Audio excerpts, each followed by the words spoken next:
It was another really successful year for ESPN on the digital and social side. They've reached so many sports fans out there. Here to break down how the company did and what they're looking forward to in 2025 is KAITEE DALEY, SVP Digital, Social, and Streaming. KAITEE, thanks for joining the SBJ Sports Media Pod. Thank you for having me, and Happy New Year. I feel like I can still say that. We can still do that. I think we have like a week or so before it's Good. like, all I right, think that's enough. first 10 days, you can still say Happy New Year.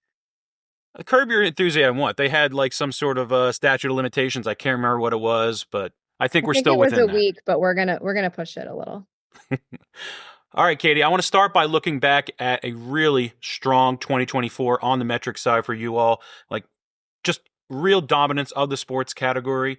How do you really stay on top year over year? I think it starts with curiosity and a fan first mentality. That's something we talk about all the time.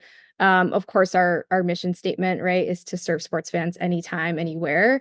But in the digital and social space, that's constantly changing. And so we have to be nimble. We have to have people on our team that are unafraid to try new things and learn. And they're really on the curiosity front, getting into, why did this clip perform better than another clip? What do we need to adjust from a thumbnail perspective, from a copy perspective? So I like to say our team is curators and creators. And when we're curating that fan experience, we're really thinking about them, the platform they're on, what they're engaging with. And that has been a rising tide that lifts all boats from a metrics perspective. KAITEE, we have heard Jimmy Pitaro say for the last couple of years that engaging this younger audience and reaching new audiences is really important.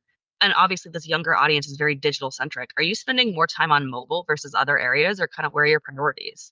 Yeah, I mean, so me personally, right? I'm constantly on my phone. It's very millennial of me to be that way, and it's certainly a company priority to make sure the ESPN app experience is as great as it can be. I would say in 2025 in particular, right? You both know Project Flagship is ultimately going to be a new way for subscribers to access all of ESPN's networks and ESPN Plus through the ESPN app. And our app will be the most innovative and interactive way to experience ESPN content. So features you've heard about, like integrated betting and fantasy, will be accessible through your ESPN app experience. So it's paramount that our team is throughout the year, right, prioritizing that app experience, and also focusing on audience expansion, as you mentioned, Molly, like huge. It's been a company priority for a while.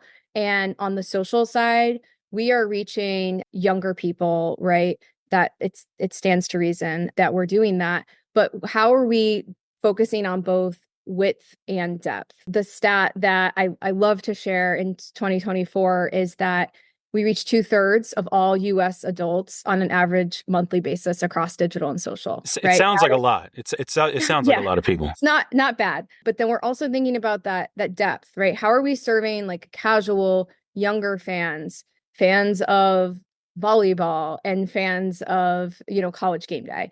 And that's why it's great that we're together now under one team, is that we're really having those conversations on a daily basis and figuring out how to deploy different tactics to drive forward our audience expansion and our depth.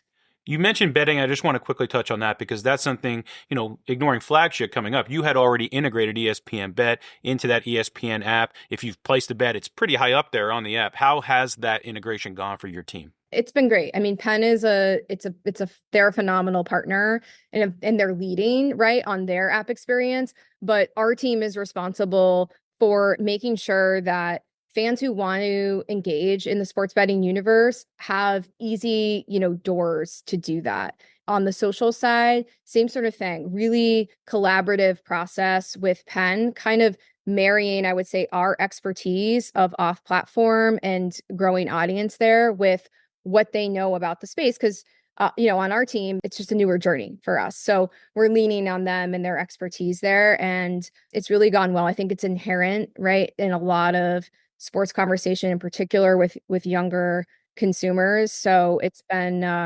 good. Well, I was always curious, like, once legal sports betting really started to grow out there in the market, how that would impact fantasy sports, especially for a company like ESPN. I mean, do you all still see fantasy sports as a growth area within the company? Absolutely.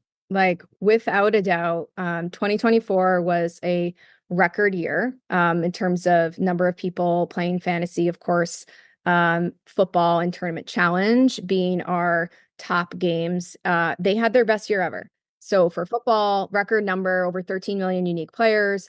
That's the largest fantasy game in the US, period. So I would say that the interest there, right? The engagement there, we don't see that waning. And then we're also experimenting to just go back to audience expansion, right? With reaching new audiences. We have industry first WNBA fantasy.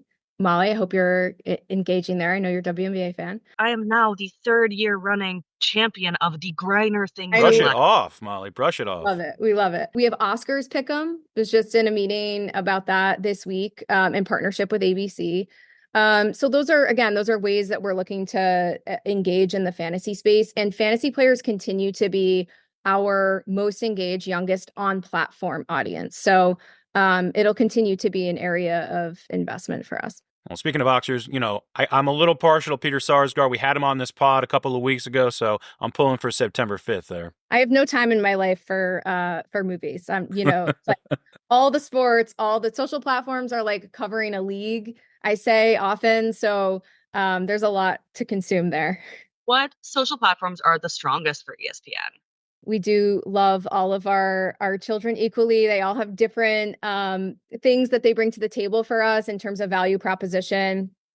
I can say that it's very intentional that we're in a bunch of different places, right? Because of what I hit on earlier. Things are constantly changing. I will say that Instagram continues to be very, very strong if we're talking about fan engagement. And when I say fan engagement, by the way, like I'm talking about you're sharing content, you're commenting on it, you're really taking an action beyond just a surface level impression. From a viewership perspective, YouTube continues to be a behemoth. We just wrapped our third consecutive year with 20 billion views on that platform. So again, not a bad number, reaching a lot of eyeballs there. Does the future of TikTok at all worry you, or do you guys make any plans around that? We have plans. We stay ready for all scenarios. As I mentioned, being nimble, being dynamic, being multi-platform is in our DNA. Okay. And in terms of, the rest of it, we'll let it play out. I won't be placing any sort of bets one way or another. Yeah. Who knows which way that's going to go? I don't think anybody knows. I think the skill set of producing for off-platform and in particular like vertical short form video, it's highly applicable in a bunch of other areas, right?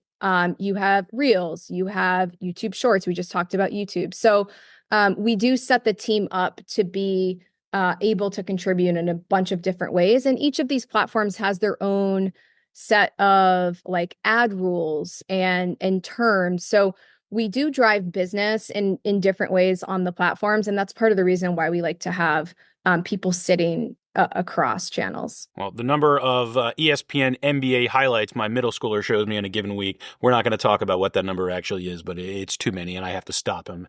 I love probably that. By Wednesday. He's your target audience. He is all about those highlights. Yeah, tell him to also share it with you, and then we'll get an additional metric if he's sharing it with you.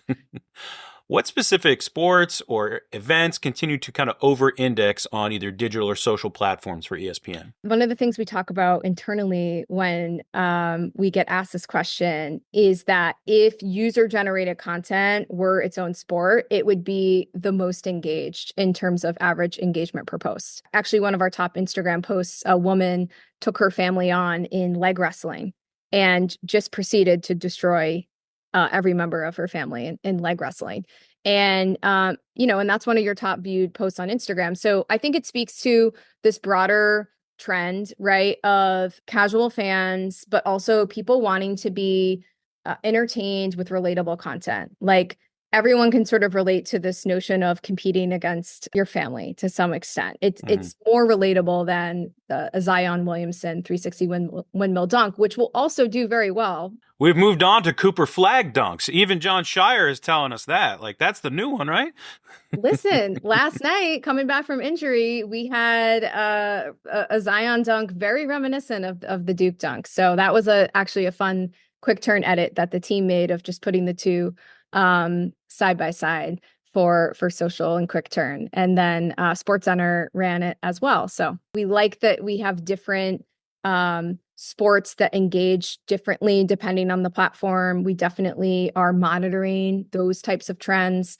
And if you look at something like digital, we'll have like a live blog for Tyson Paul, right? So even if it's something's not on our air, like we continue to be the trusted source of news, of analysis, and we find that that's what our fans are coming to consume with us. My friends and I are probably single-handedly responsible for a lot of the WNBA metrics. So you're welcome. Coming into 2025, like the digital landscape is shifting so much. I mean, Austin already mentioned the upcoming possible TikTok ban. What new strategies or approaches are you considering? We are on Blue Sky. That's something that a decision that we made, and it really aligns with, again, our mission of serving sports fans anytime, anywhere. We'll continue to explore any platform is going to connect us with fans and meet them where they are. So early innings of that platform and figuring out what it can mean for us. We're doing more experimentation with article sharing on the platform because it is decentralized. There's a little maybe less incentive as the other platforms have to keep you there and keep you on the platform. So early innings, and we'll continue to monitor that.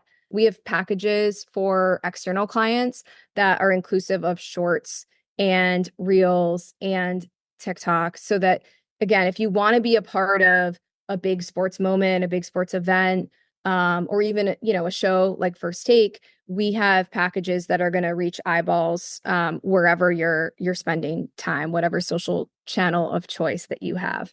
And then in terms of just overall approach, I would say our pillars stay pretty much the same. We're looking at, but then the tactics within change. So we're looking at driving reach, driving relevance, driving revenue.